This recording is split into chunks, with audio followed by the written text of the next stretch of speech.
Innal hamdalillah nahmaduhu wa nasta'inuhu wa nastaghfiruh wa na'udzu billahi min shururi anfusina wa min sayyiati a'malina man yahdihillahu fala mudilla lahu wa man yudlil fala hadiya lahu wa asyhadu an la ilaha illallah wahdahu la syarika lahu wa asyhadu anna Muhammadan 'abduhu wa rasuluh la nabiyya wa la rasula ba'dah. Allahumma salli wa sallim wa barik wa an'im ala abdika wa rasulika nabiyyina al-karim Muhammadin wa ala alihi wa sahbihi wa man sara ala nahjihi ila yaumiddin, amma ba'd. Ikhwatal iman rahimani wa rahimakumullah. Alhamdulillah, segala puji hanya milik Allah, wassalatu wassalam ala rasulillah, dan semoga salawat serta salam tetap tercurahkan kepada baginda Muhammad sallallahu alaihi wasallam beserta keluarga beliau, istri-istri beliau, para sahabat beliau, dan umatnya yang setia menempuh sunnah dan jalan beliau. Ikhwani, usi nafsi wa iyyakum bitaqwallah faqad fazal muttaqun. Saya wasiatkan diri saya pribadi dan juga jamaah sekalian agar kita meningkatkan ketakwaan kita kepada Allah Subhanahu wa taala dengan menjalankan seluruh perintah-perintahnya dan meninggalkan seluruh larangan-larangannya. Ikhwatal iman, saudaraku kaum muslimin rahimani wa rahimakumullah. Allah Subhanahu wa taala berfirman, "Yauma la yanfa'u malu wala banun illa man atallaha biqalbin salim." Pada hari itu, pada hari ketika tidak bermanfaat lagi harta dan tidak bermanfaat pula anak keturunan laki-laki. Illa man atallaha biqalbin salim, kecuali orang yang datang kepada Allah dengan membawa hati yang selamat. Itulah gambaran hari kiamat yang Allah kabarkan dalam ayat ini. Hari jabatan tidak bisa menolong diri kita. Hari harta yang banyak yang kita takutkan kerugiannya tidak bisa menolong kita. Hari anak yang kita bangga-banggakan, yang sebelum kelahirannya kita nanti-nantikan, nasab keturunan sudah tidak bermanfaat lagi. Pada hari itu kata Allah, illa man atallaha biqalbin salim, kecuali orang yang datang kepada Allah dengan membawa hati yang selamat. Ayat ini mengajarkan kepada kita bahwa hati yang selamat adalah bekal terbaik di akhirat kelak. Yaitu hati yang selamat. Selamat dari apa? Selamat dari ketidakikhlasan, selamat dari kesyirikan, selamat dari riya, selamat dari sum'ah, selamat dari hasad, selamat dari kibr, kesombongan, dan penyakit-penyakit hati lainnya. Wallahi ya jamaah, seandainya tidak ada ayat yang menunjukkan pentingnya menjaga hati kecuali ayat ini saja, niscaya cukup bagi kita untuk selalu menata hati kita. Karena kata Allah, inilah bekal yang paling terbaik. Bahkan inilah satu-satunya bekal ketika harta nggak bisa nolong kita, anak tidak bisa menolong kita, jabatan tidak bisa menolong kita. Allah memberi pengecualian, illa, kecuali orang yang datang kepada Allah dengan membawa hati yang selamat. Maka marilah kita jaga hati kita. Mengapa kita harus menjaga hati? Karena ada beberapa hal penting. Apa saja alasannya kita harus selalu menjaga hati? Yang pertama, li'annal qalba maudhi'u nadhurillah.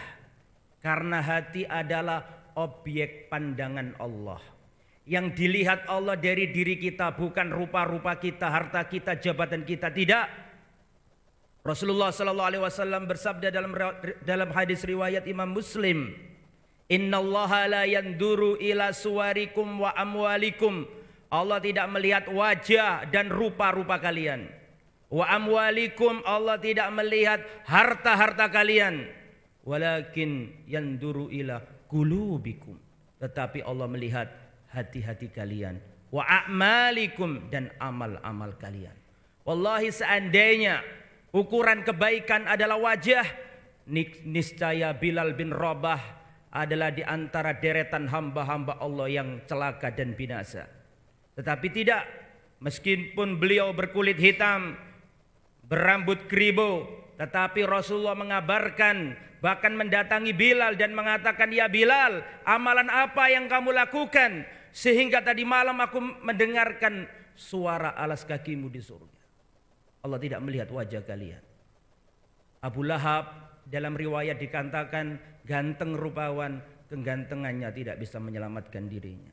Bilal bin Rabah warna kulitnya hitam, tetapi Allah melihat hatinya dan Allah memasukkannya dia ke surga.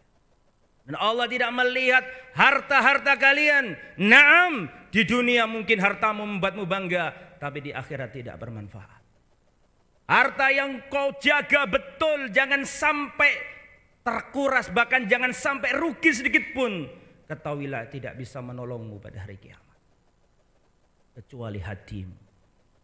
Setelah itu baru amalmu. Mengapa hati dulu baru amal? Karena hati adalah tempatnya keikhlasan. Seandainya hatinya dilihat pertama kali sudah rusak, bersarang dan bercokol kesyirikan dan ketidakikhlasan, niscaya Allah tidak perlu melihat sholatnya. Allah tidak perlu melihat zakatnya. Untuk apa dilihat? Wong syarat diterimanya amal itu yang pertama ikhlas. Kalau hatinya sudah rusak, otomatis amalnya nggak dilihat sama Allah Subhanahu wa taala. Itu alasan yang pertama mengapa kita harus menjaga hati.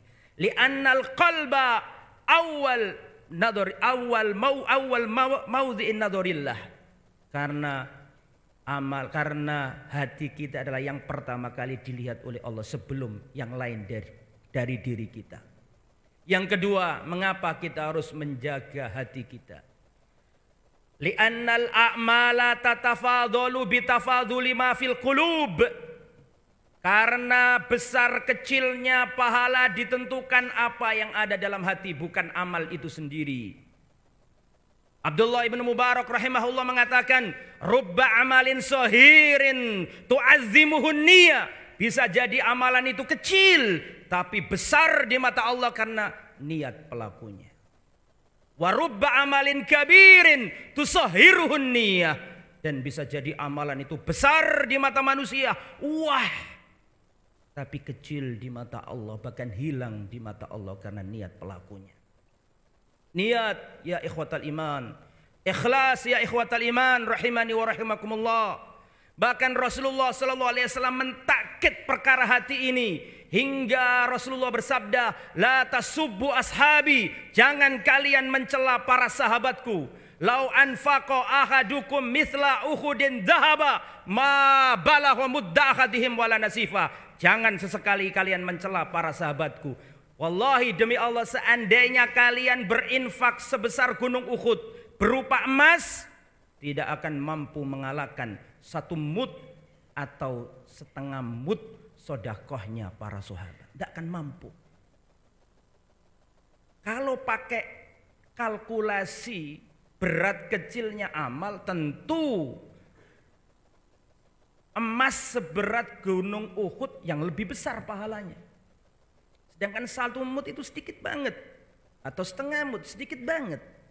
Kalkulasi manusia mengatakan gunung emas lebih besar, tapi tidak dengan kacamata Allah, tapi tidak dengan penilaian Allah.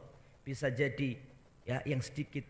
Dan jelas Rasulullah mengatakan satu mud sodakonya sahabat itu lebih berat timbangannya daripada satu gunung emas seberupa bukit Uhud, atau bukit Uhud berupa emas. Lebih berat timbangannya satu mud sodakohnya para sahabat. Dan mud gak mungkin emas, gandum dan seterusnya, tepung dan seterusnya. Itu yang nomor 2 ikhwatal iman. Karena besar dan kecilnya pahala ditentukan dengan apa yang ada di hati kita. Kemudian yang nomor 3, mengapa kita harus menjaga hati? Karena hati adalah hadaf lisyaitan. Karena hati adalah target utama setan yang harus dirusak. Ketika Allah turunkan ayat yauma la yanfa'u malu wala banun illa man atallaha biqalbin salim, bisa jadi setan lebih paham daripada kita. Setan ngerti bahwa hatinya manusia harus dirusak. Karena di dalamnya ada ketauhidan, di di dalamnya ada keikhlasan, di dalamnya ada amalia-amalah hati yang merupakan asasnya amal. Maka setan berusaha siang malam untuk menggoda dan merusak hatinya anak Adam. Allah Subhanahu wa taala berfirman, alladzi yuwaswisu fi sudurin nas minal jinnati wan nas. Selalu memberi waswas di dalam hatinya manusia agar hilang keikhlasan darinya. Kemudian yang nomor 4, mengapa kita harus menjaga hati? Li'anna solahal jawarih bisolahil qulub. Karena baiknya seluruh jasad kita ini tergantung dengan baiknya hati kita. Rasulullah SAW bersabda, ala wa inna fil jasadi budghah, idza salahat salahal jasadu kullu, wa idza fasadat fasadal jasadu kullu. Ingatlah, dalam tubuh manusia itu ada segumpal daging. Jika dia baik, baiklah seluruh tubuhnya. Jika dia rusak, maka rusaklah seluruh tubuhnya. Orang kalau hatinya baik, matanya akan melihat yang baik. Orang kalau hatinya baik, lisannya akan berbicara yang baik. Orang kalau hatinya baik, telinganya akan mendengarkan yang baik. Orang kalau baik, kakinya akan berjalan ke tempat-tempat yang baik. Kalau hatinya sudah rusak, matanya akan mencari sasaran yang rusak-rusak. Orang kalau hatinya rusak, telinganya akan mendengarkan yang rusak. Orang kalau lisannya rusak akan berbicara yang rusak-rusak. Maka hati itulah yang menjadi ukuran baiknya seluruh tubuh. Kemudian ikhwatal iman rahimani wa rahimakumullah, yang nomor berikutnya, mengapa kita harus menjaga hati? Li'annal qalba katsirut taqallub. Karena hati itu mudah berubah-ubah. Sekarang kita khusyuk, ikhlas karena di dalam masjid, ketika kita keluar bisa jadi kita sudah berubah niatnya. Maka dari itulah di antara pesan seorang salaf, Sufyan Ats-Tsauri rahimahullah, beliau mengatakan, ma'alajtu syai'an asyadda alayya min niyati. Tidak pernah aku mengobati suatu perkara melebihi pengobatanku kepada hatiku. Fa innaha tataqallabu alayya, karena hatiku selalu berubah-ubah. Mengapa kita harus menjaga hati? Di antara jawabannya adalah li'anna amradul qalbi khafiyah. Karena penyakit hati itu tersembunyi. Si penderita kadang gak ngerti bahwa dirinya sedang sakit dalam hatinya. Berbeda dengan penyakit jasad. Kalau kita meriang, kalau kita flu, sebelum orang lain tahu, insya Allah kita yang duluan tahu. Gergesnya, tidak enaknya, meriangnya, sebelum orang lain tahu, insya Allah kita yang tahu duluan. Tapi kalau penyakit hati tidak. Kadang si penderita tidak tahu, orang lain yang tahu. Kita nggak tahu bahwa diri kita sombong. Yang tahu diri kita sombong biasanya adalah orang lain. Kita nggak tahu diri kita hasad. Kadang-kadang yang tahu justru orang lain dengan indikasi-indikasi yang ada. Maka dari itu ikhwatal iman, marilah terus kita menjaga hati kita, sehingga pada hari kiamat hati kita bisa menghadap kepada Allah dalam keadaan selamat. Aqulu qouli hadza wastaghfirullahal adzim innahu huwal ghafurur rahim.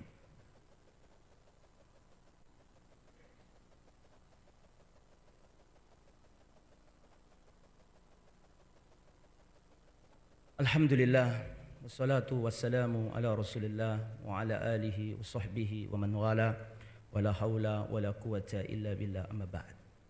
Dalam sebuah athar dikatakan kepada Al-Imam Al-Hasan Al-Basri, ayanamu iblis, apakah iblis itu tidur, rehat, santai-santai? Maka Al-Imam Al-Hasan Al-Basri mengatakan, lau nama iblis lawajadna rohatan. Seandainya iblis itu rehat, tidur, santai-santai, niscaya kita bisa istirahat barang sebentar dari godaannya. Maksudnya di situ kita harus terus berhati-hati dari tipuan jeratan setan. Selalu menjaga hati kita, mengoreksi hati kita. Hati kita ibarat tanaman kita. Harus kita kawal, kalau tumbuh harus kita sirami, kalau ada rumput liar yang mengganggu harus kita cabut, agar tumbuhan kita bisa berbuah manis. Begitu juga dengan hati kita, kita harus mengawalnya, memberikan nutrisi yang baik, mencabut kotoran-kotorannya, agar pada hari kiamat kita bisa menghadap Allah dengan membawa hati yang selamat. Semoga apa yang disampaikan bermanfaat. Allahumma salli wa sallim wa barik ala nabiyyina Muhammadin wa ala alihi wa sahbihi ajma'in. Allahumma ighfir lil muslimina wal muslimat wal mu'minina wal mu'minat al ahya'i minhum wal amwat. Rabbana ighfir lana dunubana wa israfana fi amrina wa tsabbit aqdamana wansurna 'alal qaumil kafirin. Rabbana dhalamna anfusana wa illam taghfir lana wa tarhamna lanakunanna minal khasirin. Rabbana hab lana min azwajina wa dhurriyyatina qurrata a'yun waj'alna lil muttaqina imama. Rabbana atina fid dunya hasanah wa fil akhirati hasanah wa qina adzabannar. Wa sallallahu ala nabiyyina Muhammadin wa ala alihi wa sahbihi ajma'in wa akhiru da'wana alhamdulillahi rabbil alamin. Aqimus shalah.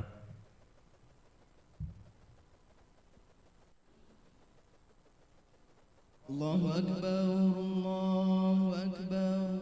Asyhadu an la ilaha illallah.